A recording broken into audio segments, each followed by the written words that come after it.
جب بچہ ماں کے پیٹ میں ہوتا ہے نا، جب بچہ اس حالت میں ہوتا ہے کہ جب وہ وجود حیوانی میں ہوتا ہے، یعنی کہ روح پھونکنے سے پہلے کا جو وہ ہوتا ہے نا، اس وقت وہ جو ڈاکنی ہوتی ہے نا، وہ اس بچے کو کچا چبانے آتی ہے، کیونکہ وہ ان کی خوراک ہوتی ہے.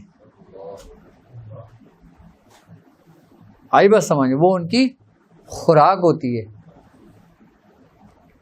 تو اس وقت جب ان کی نظر پڑتی ہے نا، اور پھر ان کا اس چیز پہ زور نہیں چلتا، یعنی کہ اگر وہ عورت قرآن پاک کی تلاوت کرتی ہے یا ذکر کرتی ہے یا اپنے معمول میں رہتی ہے، تو یہ سمجھ لو کہ اس ڈاکنیوں کا زور اس پہ نہیں چلا، لیکن اس کا جو ریفلیکشن، اس کا جو اثر تھا نا، اس کی جو تاثیر تھی نا، وہ اس بچے میں منتقل ہو گئی.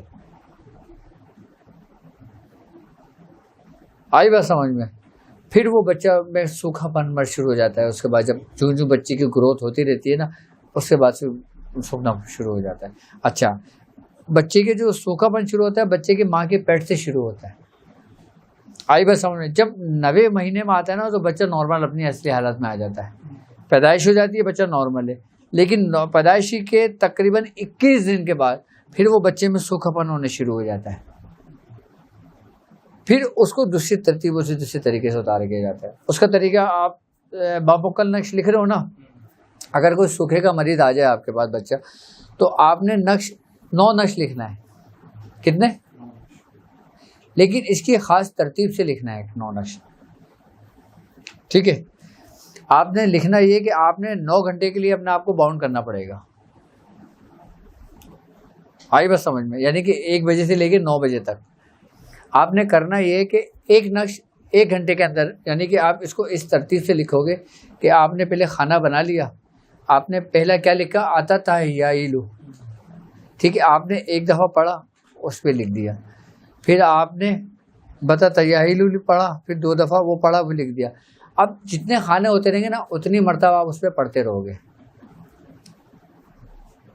یعنی کہ 1 لکھا تو 1 دفعہ اس موکل کا نام پڑھا، اس پہ دم کر دیا، لکھ لیا. آپ دوسرے کھانے میں آئے، آپ نے دوسرا جو باموکل نام ہے اس کا وہ نام پڑھا 2 مرتبہ، وہ لکھ دیا. تیسرے کھانے میں آئے، پھر تیسرے کھانے کا جو موکل ہے آپ نے اس کا نام 3 دفعہ پڑھا، اس کو لکھ دیا. اس طریقے سے 9 کھانے تک آپ پہنچو گے.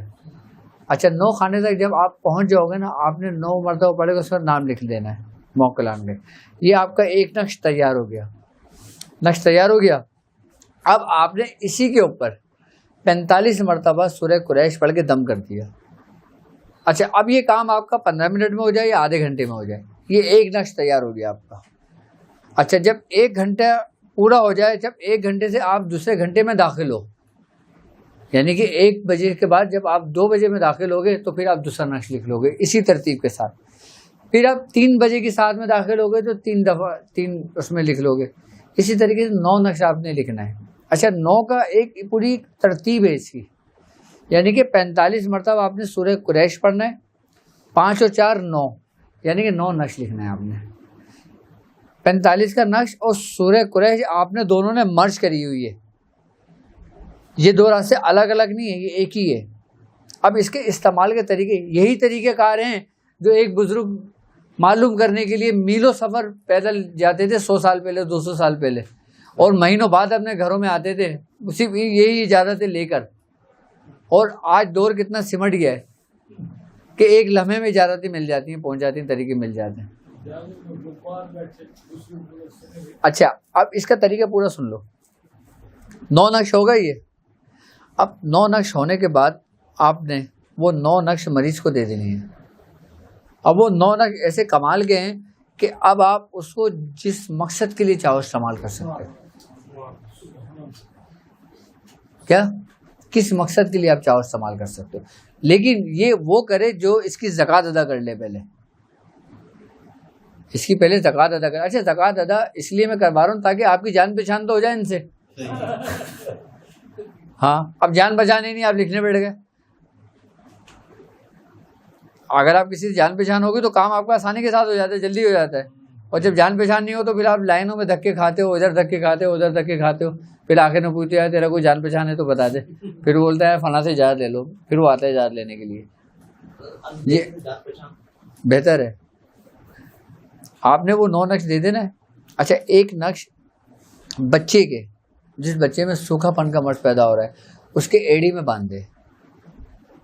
رات کو لال کپڑا لے کے نا اس کے ایڑی میں باندھ کے رات کو چھوڑ دے. بچہ بہت تنگ کرے گا, بہت تنگ کرے گا. اس کے بعد وہ کھولے اور وہ بچے کے اوپر سے ملے, صبح میں اس کو جلا دے. 9 دن اس طریقے سے کر لے, بچہ ٹھیک ہونے شروع ہو جائے گا, سوکھا پن اس میں دور ہونا ختم ہو جائے گا. 15 کے نشق کے بہت طریقے ہیں, اور یہ ایسے کامل طریقے ہیں کہ جب آپ اس کی زکوٰۃ ادا کر لو گے نا پھر آپ کو اس کا پتہ چلے گا. ام سبیان کہتے ہیں. پناہ مانگی گئی ہے, ہزاروں بیماریاں جی پناہ مانگی گئی ہے اس سے باقاعدہ طور پہ مندروں میں کڑوں میں اس کا ذکر ہے. ام سبیان, ہاں.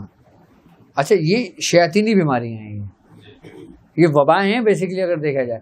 اچھا ایک بات یاد رکھنا, جو وبائیں زمین پہ اترتی ہیں نا, جو بیماریاں زمین پہ اترتی ہیں نا, اس کی ایک شکل ہے باقاعدہ, اس کا ایک وجود ہے باقاعدہ. آئی بات سمجھ میں, لیکن وہ ہماری نظروں سے اوجھل ہے, کیونکہ ان کی جو وجود, ان کی جو حساسیت ہے نا وہ بالکل لطیف ہے, وہی لطافت رکھتے ہیں اپنے اندر جو ہماری نظروں سے اوجھل ہو جاتی ہیں. اب میں تمہیں اس کے ذریعے بیماریاں حاضر کرنے کا طریقہ بتاتا ہوں. لوگ تو جنات کو حاضر کرتے ہیں, یہ بیماریاں حاضر کرنے کا طریقہ ہے. سنا ہے کبھی تم نے بیماریوں کو حاضر ہوتا ہے؟ ہمارے بزرگوں نے کیے. ہاں ہمارے میاں حضور نے ہمارے سامنے کرا ہے, اور پھر ہم نے اس کی اجازت لے کے اس کا طریقہ کار پورا نوٹ کیا. اب مجھے نہیں پتا بہتر رہے گا نہیں رہے گا بتانا, لیکن بیماریوں کو حاضر کرنے کا باقاعدہ صورت ہے. بخار کی شکل ہے اپنی, کینسر کی شکل ہے, جو جراثیم جو وائرس آپ کے جسم کے اندر داخل ہوتا ہے اس کی ایک شکل ہے.